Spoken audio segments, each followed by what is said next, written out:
Load balancing is a computer networking method for distributing workloads across multiple computing resources, such as computers, a computer cluster, network links, central processing units or disk drives.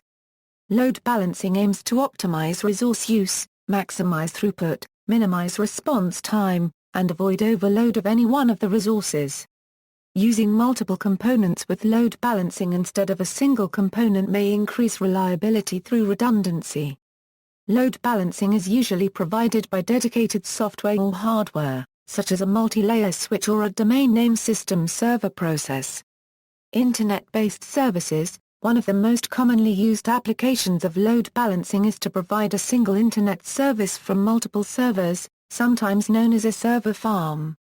Commonly load-balanced systems include popular websites, large Internet relay chat networks, high-bandwidth file transfer protocol sites, network news transfer protocol servers and domain name system servers. Lately, some load balancers have evolved to support databases. These are called database load balancers. For Internet services, the load balancer is usually a software program that is listening on the port where external clients connect to access services. The load balancer forwards requests to one of the back-end servers, which usually replies to the load balancer. This allows the load balancer to reply to the client without the client ever knowing about the internal separation of functions.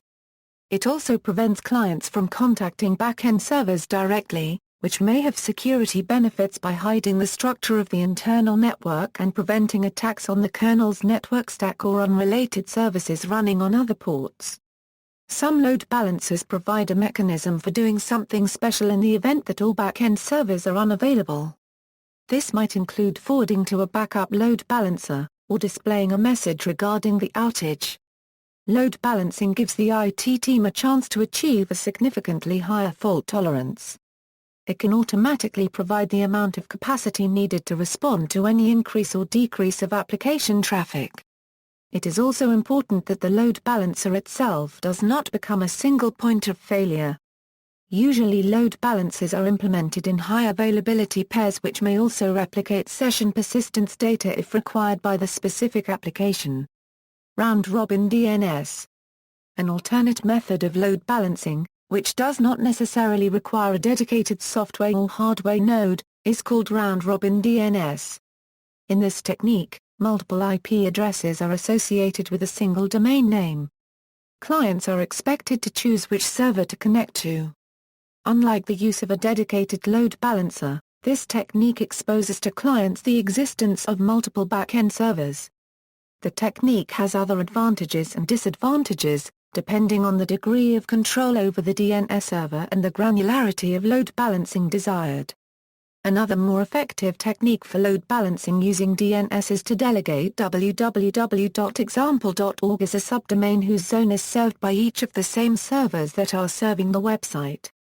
This technique works particularly well where individual servers are spread geographically on the Internet. For example, 1.example.org A192.0.2.1, 2.example.org A203.0.113.2, www.example.org ns1.example.org, www.example.org ns2.example.org. However, the zone file for www.example.org on each server is different such that each server resolves its own IP address as the A record. On server 1 the zone file for www.example.org reports at INA 192.0.2.1. On server 2 the same zone file contains at INA 203.0.113.2. This way, when a server is down, its DNS will not respond and the web service does not receive any traffic. If the line to one server is congested, the unreliability of DNS ensures less HTTP traffic reaches that server. Furthermore, the quickest DNS response to the resolver is nearly always the one from the network's closest server, ensuring geo-sensitive load balancing. A short TTL on the A records helps to ensure traffic is quickly diverted when a server goes down. consideration must be given the possibility that this technique may cause individual clients to switch between individual servers in mid-session. Scheduling algorithms. Numerous scheduling algorithms are used by load balancers to determine which back-end server to send a request to. Simple algorithms include random choice or round-robin. More sophisticated load balancers may take additional factors into account, such as a server's reported load, least response times, up-down status, number of active connections, geographic location, capabilities, or how much traffic it has recently been assigned. Persistence. An important issue when operating a load-balanced service is how to handle information that must be kept across the multiple requests in a user's session. If this information is stored locally on one back-end server, then subsequent requests going to different back-end servers would not be able to find it. This might be cached information that can be recomputed, in which case load balancing a request to a different back-end server just introduces a performance issue. Ideally, the cluster of servers behind the load balancer should be session-aware, so that if a client connects to any back-end server at any time, the user experience is unaffected. This is usually achieved with a shared database or an in-memory session database, for example memcached. One basic solution to the session data issue is to send all requests in a user session consistently to the same back-end server. This is known as persistence or stickiness. A significant downside to this technique is its lack of automatic failover. If a back-end server goes down, its per-session information becomes inaccessible, and any sessions depending on it are lost. The same problem is usually relevant to central database servers. Even if web servers are stateless, and not sticky, the central database is. Assignment to a particular server might be based on a username, client IP address, or be random. Because of changes of the client's perceived address resulting from DHCP, network address translation, and web proxies, this method may be unreliable. Random assignments must be remembered by the load balancer, which creates a burden on storage. If the load balancer is replaced or fails, this information may be lost, and assignments may need to be deleted after a timeout period or during periods of high load to avoid exceeding the space available for the assignment table. The random assignment method also requires that clients maintain some state, which can be a problem, for example when a web browser has disabled storage of cookies. Sophisticated load balancers use multiple persistence techniques to avoid some of the shortcomings of any one method. Another solution is to keep the per-session data in a database. Generally, this is bad for performance because it increases the load on the database. The database is best used to store information less transient than per-session data. To prevent a database from becoming a single point of failure, and to improve scalability, the database is often replicated across multiple machines, and load balancing is used to spread the query load across those replicas. Microsoft's ASP.NET State Server technology is an example of a session database. All servers in a web farm store their session data on state server, and any server in the farm can retrieve the data. Efficient but simple approaches are a very common case where the client is a web browser. Per-session data can be stored in the browser itself. One way to achieve this is to use a browser cookie, suitably time-stamped and encrypted. Another is URL rewriting. Storing session data on the client is generally the preferred solution, then the load balancer is free to pick any back-end server to handle a request. However, this method of state data handling is poorly suited to some complex business logic scenarios, where session state payload is big and recomputing it with every request on a server is not feasible. URL rewriting has major security issues, because the end user can easily alter the submitted URL and thus change session streams. Encrypted client-side cookies are arguably just as insecure, and unless all transmission is over HTTPS, they are very easy to copy or decrypt for man-in-the-middle attacks. Load balancer features. Hardware and software load balancers may have a variety of special features. The fundamental feature of a load balancer is to be able to distribute incoming requests over a number of back-end servers in the cluster according to a scheduling algorithm. Most of the following features are vendor-specific: asymmetric load, A ratio can be manually assigned to cause some back-end servers to get a greater share of the workload than others. This is sometimes used as a crude way to account for some servers having more capacity than others and may not always work as desired. Priority activation: when the number of available servers drops below a certain number, or load gets too high, standby servers can be brought online. SSL offload and acceleration: depending on the workload, processing the encryption and authentication requirements of an SSL request can become a major part of the demand on the web server's CPU. As the demand increases, users will see slower response times, as the SSL overhead is distributed among web servers.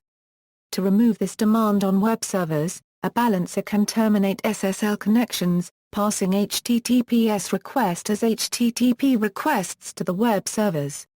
If the balancer itself is not overloaded, this does not noticeably degrade the performance perceived by end users. The downside of this approach is that all of the SSL processing is concentrated on a single device, which can become a new bottleneck. Some load balancer appliances include specialized hardware to process SSL. Instead of upgrading the load balancer, which is quite expensive dedicated hardware, it may be cheaper to forego SSL offload and add a few web servers. Also, some server vendors such as Oracle Sun now incorporate cryptographic acceleration hardware into their CPUs, such as the T2000. F5 Networks incorporates a dedicated SSL acceleration hardware card in their local traffic manager, which is used for encrypting and decrypting SSL traffic. One clear benefit to SSL offloading in the balancer is that it enables it to do balancing or content switching based on data in the HTTPS request. Distributed denial of service attack protection: load balancers can provide features such as SYN cookies and delayed binding to mitigate SYN flood attacks and generally offload work from the servers to a more efficient platform. HTTP compression reduces amount of data to be transferred for HTTP objects by utilizing gZIP compression available in all modern web browsers. The larger the response and the further away the client is, the more this feature can improve response times. The trade-off is that this feature puts additional CPU demand on the load balancer and could be done by web servers instead. TCP offload: different vendors use different terms for this, but the idea is that normally each HTTP request from each client is a different TCP connection. This feature utilizes HTTP/1.1 to consolidate multiple HTTP requests from multiple clients into a single TCP socket to the backend servers.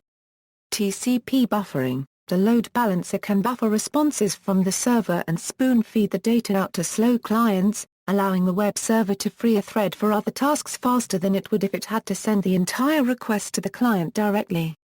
Direct server return: an option for asymmetrical load distribution, where request and reply have different network paths. Health checking: the balancer polls servers for application layer health and removes failed servers from the pool. HTTP caching: the balancer stores static content so that some requests can be handled without contacting the servers. Content filtering: some balancers can arbitrarily modify traffic on the way through. HTTP security: some balancers can hide HTTP error pages, remove server identification headers from HTTP responses, and encrypt cookies so that end users cannot manipulate them. Priority queuing, also known as rate shaping: the ability to give different priority to different traffic. Content-aware switching: most load balancers can send requests to different servers based on the URL being requested, assuming the request is not encrypted, or if it is encrypted that the HTTPS request is terminated at the load balancer. Client authentication: authenticate users against a variety of authentication sources before allowing them access to a website.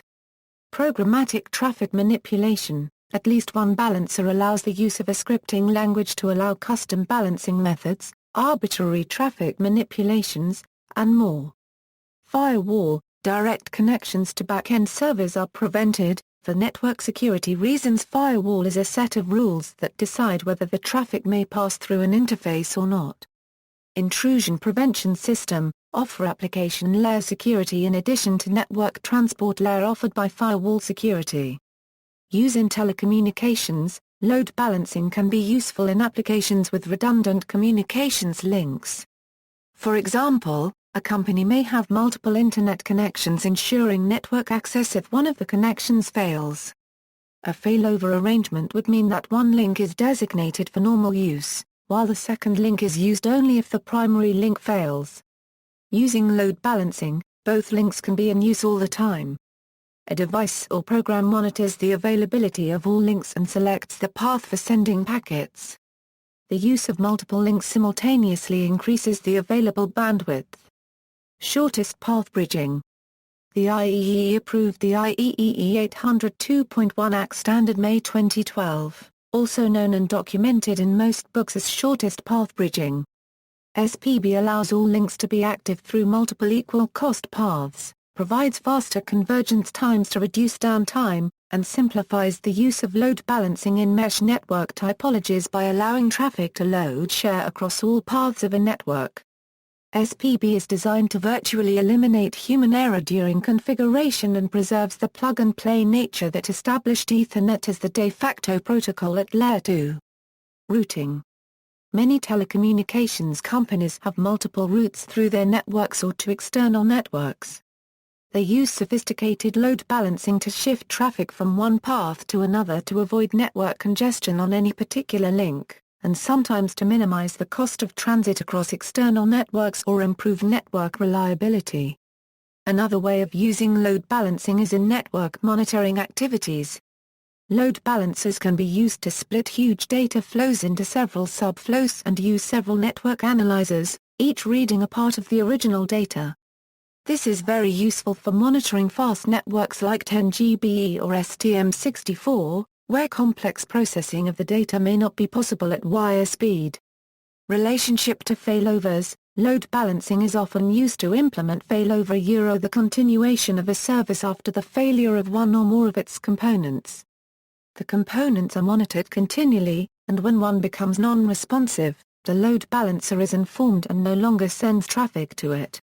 When a component comes back online, the load balancer begins to route traffic to it again. For this to work, there must be at least one component in excess of the service's capacity. This can be much less expensive and more flexible than failover approaches where each single live component is paired with a single backup component that takes over in the event of a failure. Some types of RAID systems can also utilize hot spare for a similar effect. See also. References: High Availability Linux virtualserver.org. Retrieved November 20, 2013. A IPv4 address record, Shuang Yu. EA approves new IEEE 802.1 AC shortest path bridging standard. IEEE. Retrieved June 2, 2012. A Peter Ashworth-Smith. Shortest path bridging IEEE 802.1 AC overview. Huawei. Retrieved May 11, 2012. A Jim Duffy. Largest Illinois healthcare system uproots Cisco to build $40 million private cloud. PC Advisor. Retrieved May 11, 2012. Shortest path bridging will replace spanning tree in the Ethernet fabric. IEEE approves new IEEE 802.1 AC shortest path bridging standard. Tech Power Up May 7, 2012. Retrieved May 11, 2012. External links, dynamic load balancing and scheduling.